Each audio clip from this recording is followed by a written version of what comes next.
Meet mister Anvin Jose. Anvin എന്ന് പറയുന്ന ഒരു വ്യക്തി ഇൻസ്റ്റാഗ്രാമിൽ എനിക്കെതിരെ വന്ന ഒരു പവർഫുൾ വീഡിയോ ആണത്. അത്രയ്ക്ക് ശക്തമായി എനിക്കെതിരെ സംസാരിച്ച അനന്ത് സുൽജിത്ത് എന്തുകൊണ്ട് വേറെ വീഡിയോസ് ഒന്നും ചെയ്തില്ല? ഞാനൊരു ഡൗട്ട് ചോദിക്കട്ടെ. എന്നെ അറിയാത്ത ഒരാൾ എന്നെ പറ്റി വീഡിയോ ചെയ്യുമ്പോൾ എനിക്ക് ദേഷ്യം തോന്നുന്നത് അയാളോടാണോ, അതോ എന്നെ കുറിച്ച് ഫാബ്രിക്കേറ്റഡ് പ്രൂഫ്സ് എല്ലാം അനന്തുവിന് അയച്ചു കൊടുത്ത വ്യക്തിയോടാണോ? യെസ് നമ്മളിപ്പോൾ സംസാരിക്കാൻ പോകുന്ന ആൻവിനെ കുറിച്ചാണ്.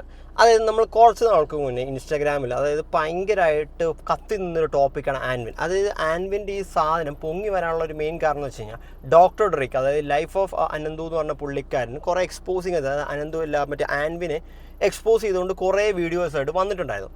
ബേസിക്കലി പുള്ളിക്കാരൻ എന്താ വന്നിരിക്കുന്നത്, ആ വീഡിയോയിൽ എന്താ പറയുന്നത് വെച്ച് കഴിഞ്ഞാൽ ആൻവിൻ്റെ ഓട്ടോസ്പായുടെ സ്കാംസിനെ കുറിച്ചും, അതായത് പുള്ളിക്കാരൻ്റെ കെയർ ഹോമിൻ്റെ കുറേ സ്കാംസിനെ കുറിച്ച് എക്സ്പോസ് ചെയ്ത രീതിയിലാണ് പുള്ളിക്കാരൻ ആ വീഡിയോയിൽ പബ്ലിഷ് ചെയ്തത്.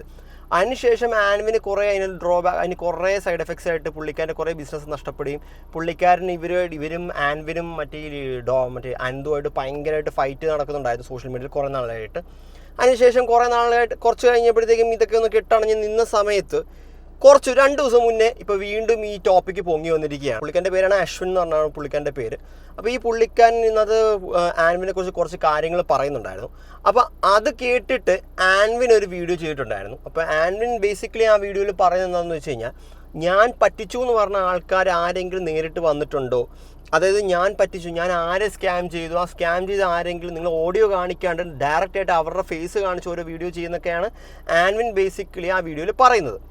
ഈ വീഡിയോ ഇറങ്ങിയതിന് ശേഷം ഒരു കുറച്ച് മണിക്കൂർക്ക് മുന്നേ, ഒരു 15 മണിക്കൂർ മുന്നോടിയായിട്ട് ഈ പറ്റിക്കപ്പെട്ട 2 പിള്ളേർ വീഡിയോ ആയിട്ട് വന്നിട്ടുണ്ടായിരുന്നു. ആ വീഡിയോ എന്തായാലും നമുക്ക് ആദ്യം ഒന്ന് കാണാം. Call me a scammer, but why is no one filing a case against me? എവിടെ വിക്ടിംസ് എവിടെ? ഹലോ അണ്ണാ, സുഖല്ലേ? ഞങ്ങൾ കഴിഞ്ഞ ദിവസം വീട്ടിൽ വന്നായിരുന്നു അണ്ണൻ തരാനുള്ള കാശ് ചോദിക്കാനായിട്ട്. അപ്പൊ അണ്ണൻ കക്കൂസി കയറിന്നിട്ടേ പിള്ളേരൊക്കെ ഇറക്കി വിട്ടിട്ട് വേറെ ഡയലോഗ് അടിച്ചു. കമ്പനി അഡ്രസ്സിക്ക് ഞാൻ വന്നിട്ടുള്ളൂ. CCG എന്റെ കയ്യിലുണ്ട്, ലീഗലി എനിക്ക് കോർട്ട് ഓർഡർ ഉണ്ട്. ഞാനപ്പോ പോലീസിനോട് പറഞ്ഞോളാം വരട്ടെ. അല്ല വക്കീലിന് നിങ്ങൾക്ക് ഞങ്ങളുടെ കാശ് തന്നെ വേണ്ട മോനെ. വക്കീലിന് കൊടുക്കണമെങ്കിൽ ഞങ്ങളുടെ മേടിച്ച കാശിലല്ലേ നിങ്ങൾക്ക് കൊടുക്കാൻ പറ്റുള്ളൂ. ഈ മറ്റേ ആ പിള്ളേരെ സംസാരിക്കുന്ന വീഡിയോയിൽ, അതായത് ആൻവിൻ്റെ വീടിൻ്റെ ഫ്രണ്ടിൽ വെച്ചാണ് ഈ പിള്ളേർ ആക്ച്വലി പൈസ കൊടുത്ത പിള്ളേർ റീഫണ്ട് ചോദിക്കാനായിട്ട് പോകുന്നതാണ്. അപ്പോൾ ആൻവിൻ ആ വീഡിയോ ഞാൻ ഫുൾ കണ്ടതായിരുന്നു. അന്നത്ത് ആൻവിൻ വളരെ മോശമായിട്ട് ഈ പിള്ളേരോട് തെറി വിളിച്ചുകൊണ്ടും പിന്നെ ഭയങ്കരമായിട്ട് ഇവരുടെ അമ്മയ്ക്കും മറ്റേ ഭാര്യയ്ക്ക് ഭയങ്കര രീതിയിൽ മോശമായിട്ട് സംസാരിച്ചുകൊണ്ടായിരുന്നു ആൻവിൻ ബേസിക്കലി ആ വീഡിയോയിൽ പറയുന്നത്. ആൻവിൻ ഫോണിൽ കൂടെയാണ് സംസാരിച്ചുകൊണ്ട് ഇവർക്ക് പൈസ കിട്ടാത്തതുകൊണ്ട്, ഇവർ റീഫണ്ട് കൊടുക്കുമെന്ന് പറഞ്ഞ സാധനം കിട്ടാത്തതുകൊണ്ട് അവരെ ആൻവിൻ്റെ വീട്ടിൽ ചെന്നു. ആൻവിൻ വളരെ മോശമായിട്ട് രീതി, എന്നാൽ നീ കൊണ്ട് കേസ് കൊടുക്കുന്ന രീതിയിൽ ആൻവിൻ ആ ഫോൺ കോളറിൽ പറയുന്നത് ബേസിക്കലി. ജോസേ, നീ എന്താ പറഞ്ഞാൽ നിനക്കെതിരെ കേസ് ഒന്നും വന്നിട്ടില്ലെന്നല്ലോ, പിന്നെ ഞങ്ങളയച്ച 2 കോർട്ട് ജഡ്ജ്മെന്റ് എന്താ? നീ പരിപാടി തുടങ്ങിയത് മുതലേ പല വാഗ്ദാനങ്ങൾ തന്നിട്ടുണ്ടായിരുന്നല്ലോ, അതൊക്കെ നിനക്ക് വല്ലതും ഓർമ്മ ഉണ്ടോ? ഇതൊക്കെ പോട്ടേന്ന് വെക്കാം. ഇതിന്റെ മിനിമം ആയിട്ട് ഒരു കമ്പനി റൺ ചെയ്യാൻ എന്തെങ്കിലും പേപ്പർ വർക്ക്സ് നീ നമുക്ക് തന്നിട്ടുണ്ടോ? മിനിമം ആയിട്ട് ഇതിന്റെ കോൺട്രാക്ടിംഗ് നമുക്ക് തന്നിട്ടുണ്ടോ? എന്തെങ്കിലും ലീഗൽ ഡോക്യുമെന്റ്സ് നീ തന്നിട്ടുണ്ടോ? ഇൻഷുറൻസ് ഉണ്ടോ? എന്തെങ്കിലും പേപ്പർ വർക്ക്സ് നീ തന്നിട്ടുണ്ടോ? കാശ് മേടിച്ച് കയ്യിൽ വെച്ചല്ലാണ്ട് നീ എന്തെങ്കിലും കോപ്പി ചെയ്തിട്ടുണ്ടോ? ബെയർ മിനിമം ആ വണ്ടിയിൽ സ്റ്റിക്കർ വർക്കിംഗ് ചെയ്യാൻ നിന്നെ കൊണ്ട് സാധിച്ചോ? എടാ, ബിസിനസിന്റെ എന്തെങ്കിലും ABCD നിനക്കറിയാം? നിന്നോട് എന്തൊക്കെ കാര്യങ്ങൾ ഈ ബിസിനസ് റൺ ചെയ്യുന്നതിനെ പറ്റി ചോദിച്ചിട്ടുണ്ട്. ഈ ബിസിനസിന്റെ മാർജിൻ എന്താ, നമ്മളെ സെയിൽസ് സ്ട്രാറ്റജി എന്താ, 2 കൊല്ലത്തിൽ നമ്മുടെ പ്രൊജക്ഷൻ എന്താ, എത്ര കാര്യങ്ങൾ നിന്നോട് ചോദിച്ചു. ഇതിലൊന്നും ഒരു ധാരണ, എല്ലാത്തിനും ഈ തുടക്കട്ട് വെക്കാന്നല്ലാതെ ബാക്കി ഇത് എങ്ങനെ മുന്നോട്ട് കൊണ്ടുപോകണമെന്നല്ലാണ്ട് ഒരു ധാരണയും നിനക്ക് ഇതിനുണ്ടാവില്ല.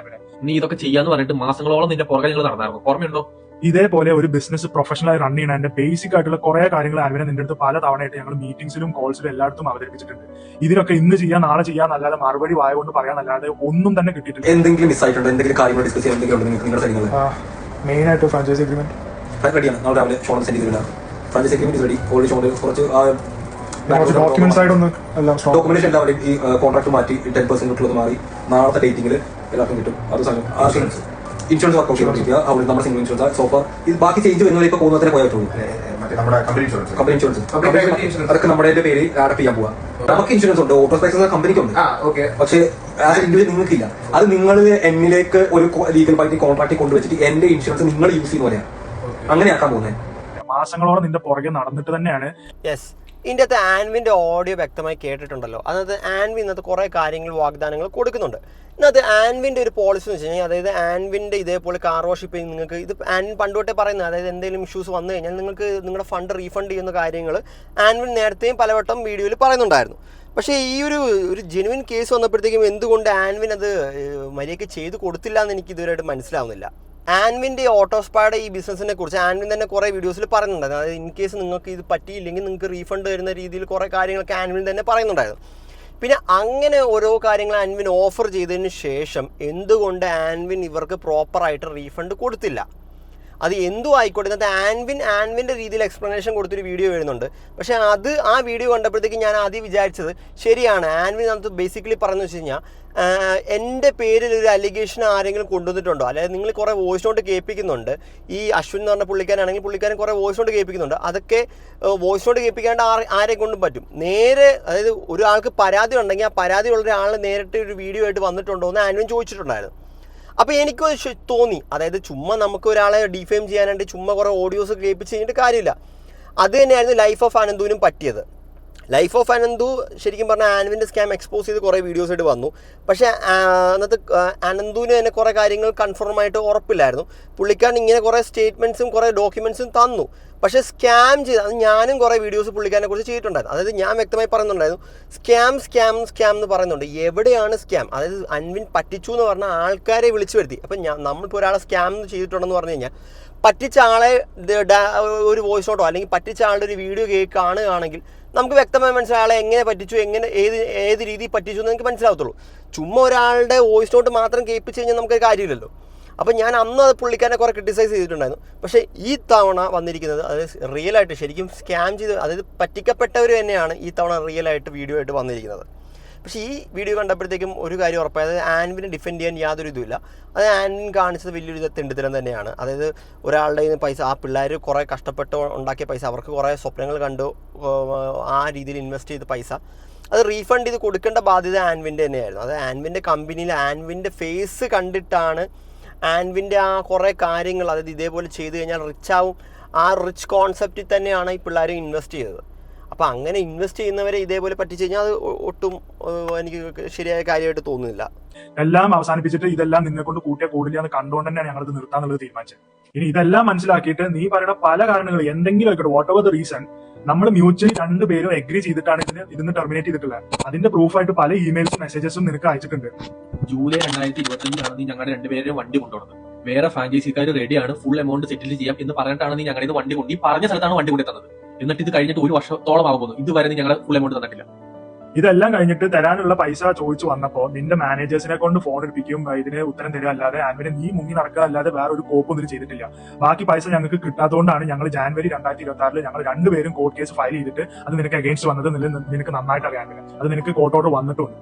വീഡിയോ ഇട്ട് കാര്യം അറിയാത്ത ആൾക്കാരെ നിനക്ക് കള്ളം പറഞ്ഞ് പറ്റിക്കാൻ പറ്റുമായിരിക്കും. അല്ലാതെ ആൻവിനെ ഈ വാർത്താളം അടിച്ചിട്ട് വെറുതെ വീഡിയോ ഉണ്ടാക്കാല്ല എന്തെങ്കിലും തെളിവ് നിനക്ക് ഞങ്ങൾക്കെതിരെ കാണിക്കാനുണ്ടോ? നിനക്കെതിരാണെന്നുണ്ടെങ്കിൽ ഈ വീഡിയോയിൽ തീരില്ല, ഇനിയും കിടക്കുന്ന ലിസ്റ്റ്. ഇനി ആൻവിൻ്റെ ഫസ്റ്റ് വീഡിയോ, അതായത് ഈ പയ്യന്മാർ ചെയ്യുന്നതിന് മുന്നേ ആൻവിൻ്റെ ഒരു വീഡിയോ ഉണ്ടായിരുന്നു. ആ വീഡിയോ കൂടെ ഞാൻ നിങ്ങളൊന്ന് കാണിക്കാം. ഇനി പോഡ്കാസ്റ്റ് കൊടുക്കാത്തതിന് ദേഷ്യമാണോ? Call me a scammer, but why is no one filing a case against me? എവിടെ വിക്ടിംസ്? എവിടെ? ഓട്ടോസ്പാ എക്സ്പ്രസിലെ കുറച്ച് വ്യക്തികൾ വളരെ റീസെന്റ് ആയിട്ട് എനിക്കെതിരെ വീഡിയോസ് ഇട്ട് തുടങ്ങി. അവരാണോ വിക്ടിംസ്?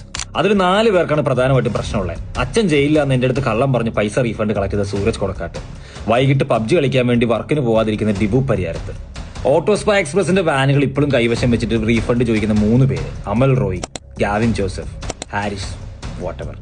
നിങ്ങൾ ആ ഫണ്ട് എനിക്ക് പേഴ്സണലി അയച്ചു തന്നെന്നും പറഞ്ഞ് കോടതിയെ കബളിപ്പിച്ച് എനിക്കൊരു ലെറ്റർ വന്നിട്ടുണ്ട്. അതിന് മറുപടി ഞാൻ അയച്ചിട്ടുണ്ട്. ഇനി എനിക്കെതിരെ ആരെങ്കിലും വീഡിയോ ചെയ്യാൻ ആർക്കെങ്കിലും താല്പര്യം ഉണ്ടെങ്കിൽ ചോദിക്കും, ഞാൻ ലെറ്റർ അയച്ചു തരാം. കഴിഞ്ഞ ജാനുവരി നടത്തിയ ഓട്ടോസ്പാ എക്സ്പ്രസ് മീറ്റിംഗ് വളരെ വ്യക്തമായിട്ട് പറഞ്ഞ കാര്യമാണ്, വിസ വേണമെങ്കിൽ മിനിമം 5000 രൂപയുടെ റവന്യൂ എങ്കിലും വേണമെന്നുള്ളത്. ആ പറഞ്ഞ ക്ലിപ്പൊക്കെ നിങ്ങൾ റീസെന്റ് ഇട്ട വീഡിയോയിൽ ആഡ് ചെയ്യായിരുന്നത് പേടിയാ.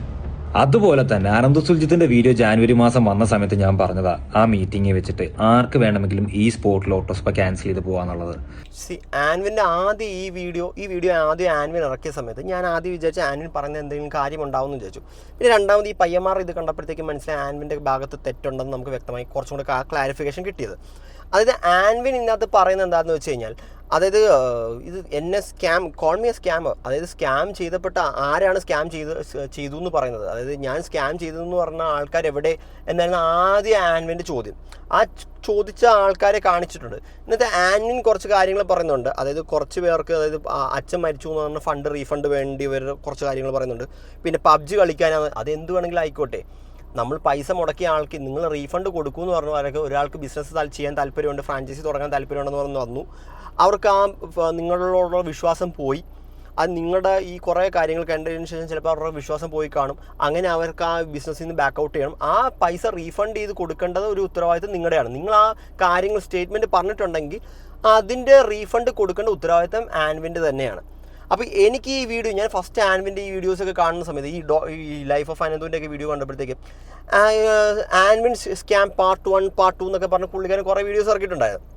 അപ്പോൾ ഞാൻ എപ്പോഴും പറയാറുണ്ട്, അത് എവിടെയാണ് സ്കാം, അതായത് ആൻവിൻ സ്കാം ചെയ്ത ആൾക്കാരെ കൊണ്ടുവരുമെന്ന് പറഞ്ഞപ്പോഴത്തേക്കും അല്ലാണ്ട് നമുക്കൊരാളെ പുതിയ സ്കാമേഴ്സ് എന്ന് വിളിക്കാൻ പറ്റത്തില്ല. ഇത് തന്നെയാണ് പുള്ളിക്കാരൻ്റെ പല ബിസിനസ്സിലും സംഭവിച്ചത്.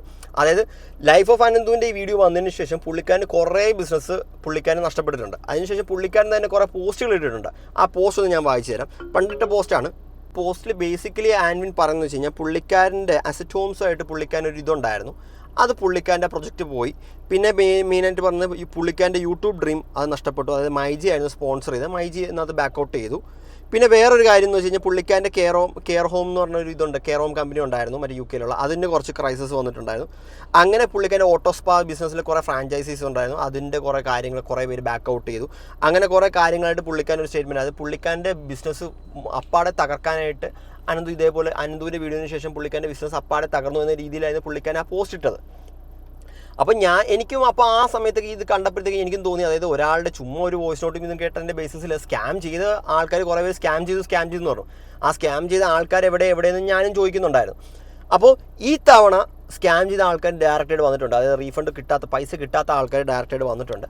ഇതിൽ ആൻവിന് പൈസ കൊടുത്തേ പറ്റും. ഒന്നെങ്കിൽ നിങ്ങൾ മാന്യമായിട്ട് ആദ്യം പൈസ കൊടുത്ത് സെറ്റിൽ ചെയ്യുക. അതിനുശേഷം പറയാം എനിക്ക് കുറച്ച് പൈസ കൊടുക്കാനുണ്ട്, അതിന് കടം കൊടുക്കാനുണ്ട്, ഞാൻ അത് കൊടുത്ത് തീർത്തു. അല്ലെങ്കിൽ നിങ്ങൾ അതായത് അവരോടൊരു മറുപടി പറയുക.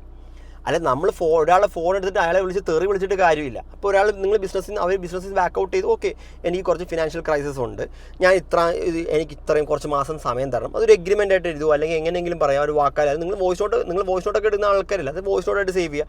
എനിക്ക് കുറച്ച് ഞാൻ പൈസ തന്നോളാം, പക്ഷേ എങ്ങനെയാലും നിങ്ങൾ പൈസ തന്നു കൊടുത്തോളാം എന്ന് പറഞ്ഞൊരു ഇത് കൊടുത്താലും മതിയായിരുന്നു. ഒരു പ്രോമിസറി നോട്ട് വല്ലതും കൊടുത്താൽ മതിയായിരുന്നു. ഇത്രയും പേര് ദോഷം വരത്തില്ലായിരുന്നു. എന്തായാലും കണ്ടിട്ട് നിങ്ങളുടെ അഭിപ്രായം എന്തായാലും കമൻറ്റ് ചെയ്യുക.